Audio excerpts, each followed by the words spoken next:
गावात राहणाऱ्या सीमा आणि अंकुश दोघं बहीण भाऊ होते. ते त्यांच्या जन्मानंतर अनाथ झाले होते. त्यांच्या जन्मानंतर काही महिन्यातच त्यांच्या आई वडिलांचं निधन झालं होतं. ताई, खूप दिवसांपासून काहीच चांगलं खाल्लं नाही. बस एवढंच? चल तुला खायला देते. एका हलवाईच्या दुकानात गेले आणि दोघांनी एक एक समोसा खाल्ला. आज तर मज्जाच आली ताई. जर असंच खाणं रोज मिळालं. नाही रे बाबा, रोज रोज आपण असं श्रीमंतांचं खाणं नाही खाऊ शकत. आपल्याकडे जेवढं आहे त्याच्यातच समाधानी राहायला शिक. त्यानंतर त्या गावात खूप मुसळधार पाऊस आला आणि त्या पुरामध्ये त्यांची झोपडी सुद्धा वाहून गेली. आपण शेटजींकडे जाऊयात आणि त्यांना सांगूयात. ते नक्कीच आपली काहीतरी मदत करतील. तो खडूस शेठजी, तो तर एक नंबरचा लालची आहे. तो आपली काय मदत करणार? तू चल तर एकदा ताई, त्यांना आपण हे सगळं सांगूयात. शेठ खूपच खडूस होता. तो नेहमीच त्यांना या कचऱ्याचे खूपच कमी पैसे द्यायचा. काही वेळानंतर ते दोघेही शेठजींकडे पोहोचतात आणि सीमा आपल्या मालकाला म्हणते, शेठजी, थोडे पैसे पाहिजे होते. आम्ही काहीच खाल्लं नाहीये. पावसाच्या पाण्यात आमचं घर आणि सगळं सामान वाहून गेलं. तेव्हा शेठजींची बायको उर्मिला सुद्धा तिथे येते. उर्मिला खूपच खडूस स्वभावाची होती. पैसे काय झाडाला लागतात? बाईसाहेब, तुम्ही जे म्हणाल ते मी करीन. हा माझा छोटा भाऊ आहे. तुमच्या दुकानाच्या बाहेर जे छोटस छप्पर आहे, आम्ही तिकडेच राहू. ठीक आहे, राहा. पण दुकानाच्या बाहेर कशाला? इकडे बाहेर आमच्या तबेल्यात राहा. पण त्या बदल्यात तुला माझ्या घरचं सगळं काम करावं लागेल. राहण्याबरोबरच तुम्हाला दोघांना 2 वेळचं जेवण पण देईन मी. हो हो बाईसाहेब, मला मान्य आहे. पावसाचे दिवस होते. दोघही बहीण भाऊ त्या तबेल्यात जाऊन तिथल्या जागेत आपलं अंथरुण घालून झोपून जातात आणि दुसऱ्या दिवशी घरातलं सगळं काम आटपून कचरा गोळा करायला बाहेर पडतात. काहीतरी छान बनवण्याचा वास येतोय. मला वाटतं त्या कचोरी बनवतायत आज. आज आपल्याला कचोरी खाऊन खूप मज्जा येणार आहे.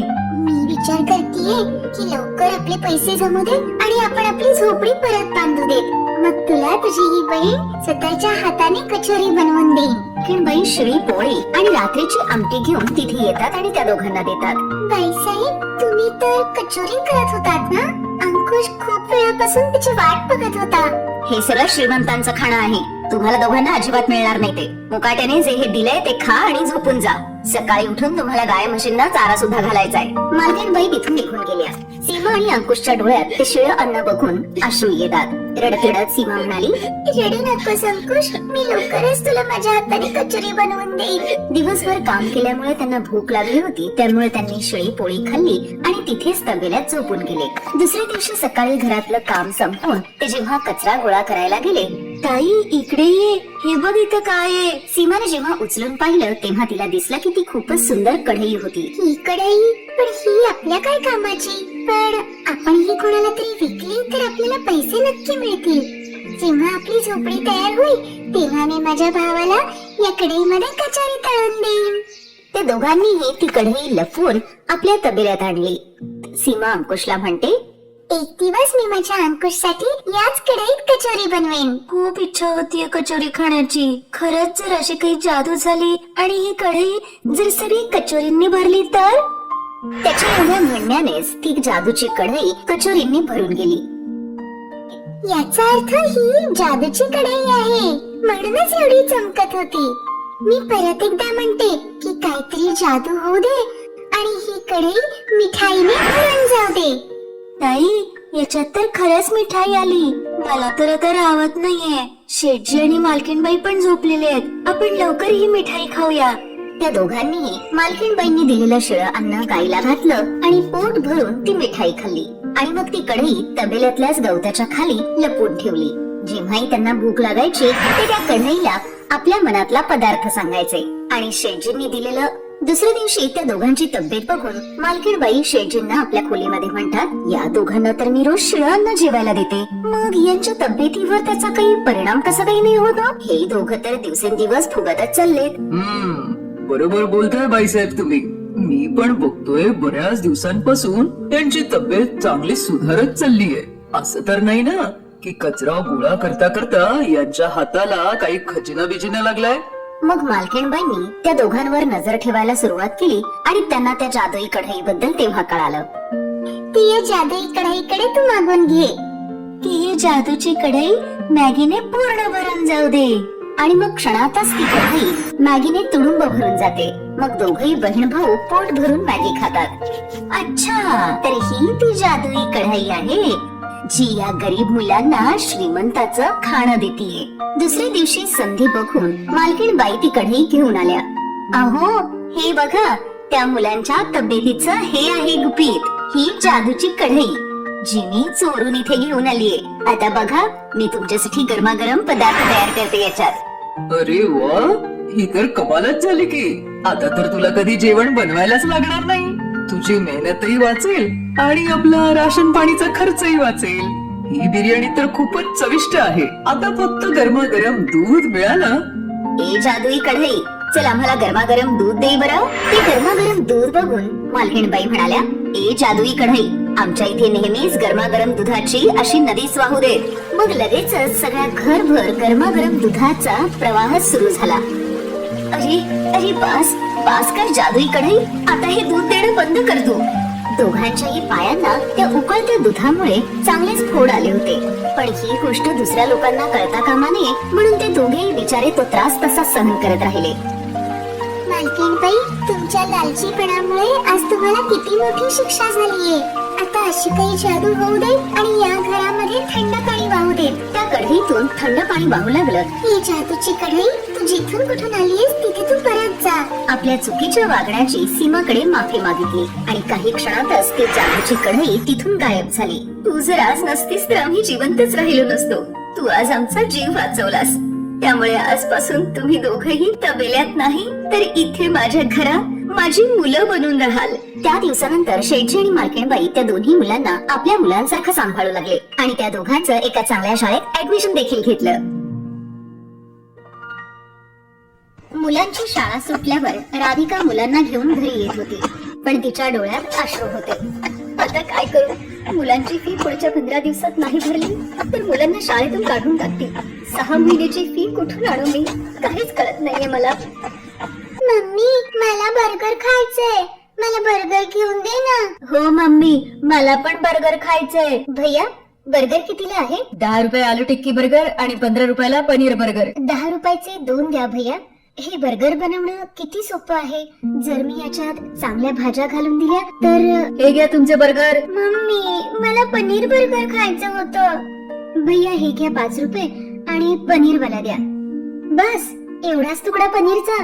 याचे 5 रुपये घेता तुम्ही? असं तर तुम्ही लोकांना लुटताय. काही 15 रुपयात एवढंच पनीर मिळेल. आम्हाला बी तर बचत करायला पाहिजे ना. एकाच बर्गरवर एवढं भरमसाठ पनीर टाकलं तर दुकान कसं चालेल माझं? एवढंच कमी वाटतंय तर स्वतः घरी का नाही बनवत बर्गर? बर्गर वाल्याचं हे बोलणं राधिकाच्या मनात घर करून गेलं आणि तिच्या मनात विचार आला, जर मी पण असं बर्गर करून विकले तर निदान घर खर्च भागवण्यासाठी मी सुनीलची मदत नक्कीच करू शकते. आणि बर्गर बनवायला किती सोपं आहे. घरी जाऊन सुनील आणि आईंशी या विषयावर बोलतेच मी. राधिका सुनील आणि सासू बरोबर बर्गरची गाडी लावण्याविषयी बोलते. अगं, काय बोलतीयस तू सुनबाई? लहान मुलांसारखा हट्ट करू नको. अगं, आपल्या बायकांचं घराबाहेर पडून काम करणं मोठं मुश्किल असतंय. आपण बायका घरातली धुणी भांडी स्वयंपाक करतोय ना, तेवढंच पुरेसं आहे, समजला? पण आई, आजकाल बर्गरचं खूप वेड आहे लोकांना. जर मी हे काम केलं तर त्यामुळे सुनीललाही थोडीफार पैशांची मदत होईल. मला 15 दिवसात मुलांची 6 महिन्याची फी द्यायची. सुनीलचा पगार, घरचा खर्च, भाडं यातच निघून जातो. दोघांनी मिळून जर काम केलं तर त्यांनाही थोडा हातभार लागेल. आई राधिकाच्या मनात आहे तर आपण, मला वाटतं, तिला अडवायला नको. आता तू पण हिची साथ द्यायला लागलास. फालतूचे पैसे वाया जातील आणि हातात तर काही येणार नाही. बघ तू. सुनील राधिकाला 2000 रुपये देतो, पण त्या पैशात थोडंच सामान येतं. राधिका काळजीत पडते. सुनीलने जे 2000 रुपये दिले होते ते तर कमी पडले.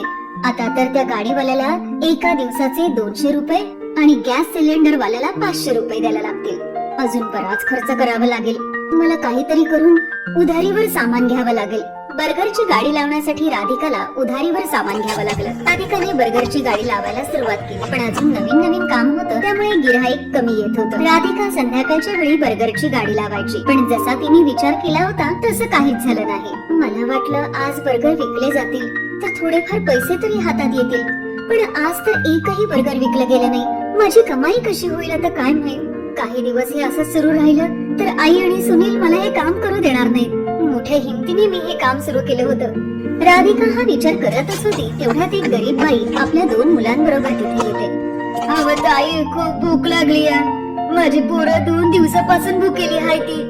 अरे तुम्ही 2 दिवसांपासून काही खाल्लं नाहीये? थांबा, मी तुम्हाला तिघांनाही आता एक बर्गर देते. लई उपकार होतील ताई. आज तुम्ही आमचं पोट भरले आणि भुकेलाचं पोट जेव्हा कोणी भरतं देव त्याला कधीच भूक ठेवत नाही. तुम्हाला कधीही भूक लागली तर नक्की माझ्या गाडीवर येत जा आणि इथे तू तुझी आणि मुलांची भूक नक्कीच भागवू शकतेस. ती गरीब बाई आपल्या मुलांना घेऊन आनंदाने तिथून निघून जाते. राधिका घरी येते, पण त्या दिवशी तिची काहीच कमाई होत नाही. ते बघून तिची सासू ओरडायला लागते. घ्या, मी तर आधीच सांगितलं होतं की असली सगळी नाटकं करायची काही गरज नाहीये. दिवसभरात मुश्किलीने 100 रुपये कमवून आणले आणि सामान तर 2000 रुपयाचं जात आहे रोजच. आता घरात तर भाजी बनवत नाही. आम्ही सगळे हे बर्गर खाऊनच पोट भरतोय. काय आता तरी खुश आहेस ना तू? झालं ना तुझ्या मनासारखं सगळं? आई, मी काहीतरी करतेय ना आणि मला विश्वास आहे की एक ना एक दिवस मला माझ्या कामात यश नक्की मिळेल. राधिका दुसऱ्या दिवशी गाडीवाल्याकडे गाडी भाड्याने आणण्यासाठी म्हणून जाते, पण तो तिला नाही म्हणतो. हे बघा ताई, गेल्या 4 दिवसांपासून मी तुम्हाला उधारीवर गाडी देतोय. 200 रुपयाचं रोजचं भाडं आहे. बस आजचा 1 दिवस उधारीवर देतो मी तुम्हाला. जर तुम्ही उद्यापर्यंत माझ्या गाडीचे 1000 रुपये दिले नाहीत तर मी तुम्हाला गाडी भाड्यानं देणार नाही. आता काय करू? सुनीलकडे मागितले तर ते मला काम बंद करायला सांगतील आणि आई तर आधीच माझ्या कामाच्या विरोधात आहेत. मला माझ्या मुलांसाठी पैसे जमवायचे. हे देवा, माझी मदत कर. राधिका देवाकडे प्रार्थना करते की तिच्या गाडीवर गिऱ्हाईक येऊ देत.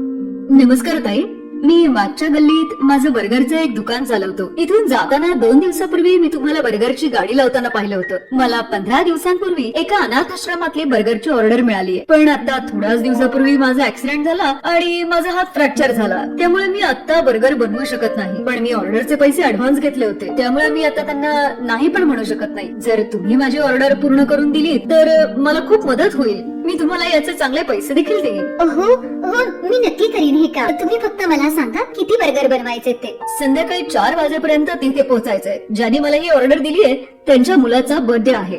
ते लोक 4 वाजता अनाथाश्रमात पोहोचतील. तसं मी तुमच्या बरोबर माझ्या एका माणसाला मदतीला पाठवतो. मग हे काम लवकर होईल. हे 5000 रुपये तुम्ही ऍडव्हान्स ठेवा आणि बाकीचे पैसे मी तुम्हाला संध्याकाळी काम झाल्यानंतर देतो. ठीक आहे? तो माणूस जणू राधिकासाठी देवच बनून आला होता. राधिकाचे सगळे प्रश्न सुटतात. राधिका उधारीचे पैसेही देऊन टाकते आणि शाळेची फी सुद्धा भरते.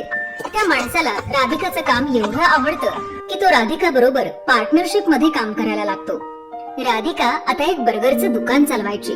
राधिकाची मेहनत आणि हिंमत बघून तिची सासू आणि सुनील खूप खुश होतात.